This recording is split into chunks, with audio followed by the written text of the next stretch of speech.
Hello and welcome back to our Literate channel's UGC NET Literature Concept Series. I am Kannan Prasad and today we are exploring another essential literary term that has appeared in previous UGC NET exams. Today's term is Gynocriticism. This term appeared in the December 2021 examination and belongs to our critical theory and thinkers cluster. Let's examine the term Gynocriticism. The term combines gyno from Greek, gyne meaning woman, and the term criticism. Gynocriticism emerged during the second wave feminist movement of the 1970s and 1980s.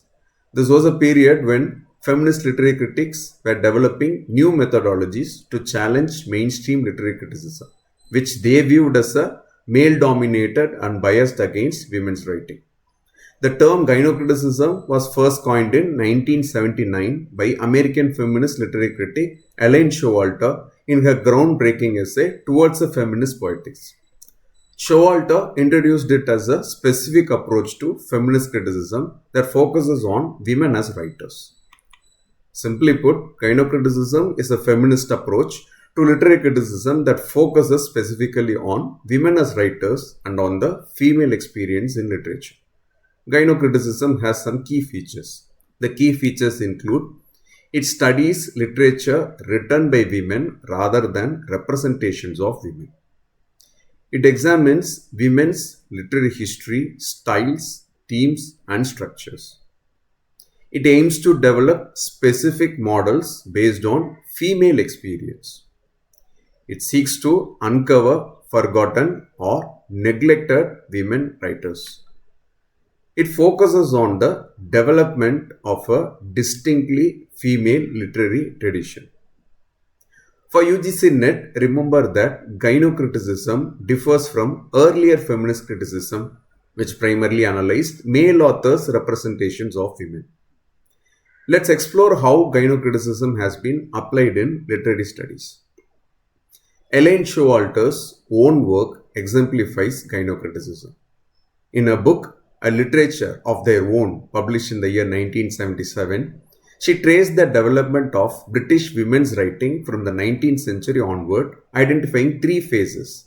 The feminine phase, where women imitated dominant male standards, the feminist phase, characterized by protest against these standards, and the female phase, focusing on female experience and identity.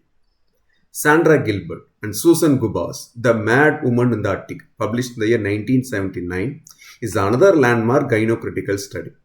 They examined the works by 19th century women writers like Jane Austen, Bronte's sisters, Emily Dickinson, revealing how these authors dealt with patriarchal literary traditions and created distinctly female narratives despite constraints. In the Indian context, scholars like Shushi Tharu and K. Lalita employed gynocritical approaches in their anthology Women Writing in India, which recovered and analyzed texts by Indian women writers spanning 2600 years.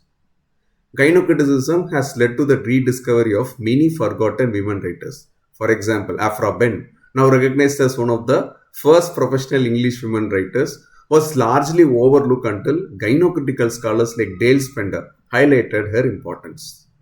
Now let's test your understanding with a quick quiz based on a sample. Which feminist theorist is credited with coining the term gynocriticism? Elaine Showalter or Gayatri Spivak? You can pause the video, take a moment to think about it, and the answer is A. Elaine Showalter. She introduced the term in her 1979 essay Towards a Feminist Poetics to describe a woman-centered approach to literary criticism that focuses on women as writers rather than as characters or readers. Showalter remains one of the most influential figures in feminist literary criticism. Remember, gynocriticism focuses on recovering women's literary traditions and analyzing the distinctive features of women's writing.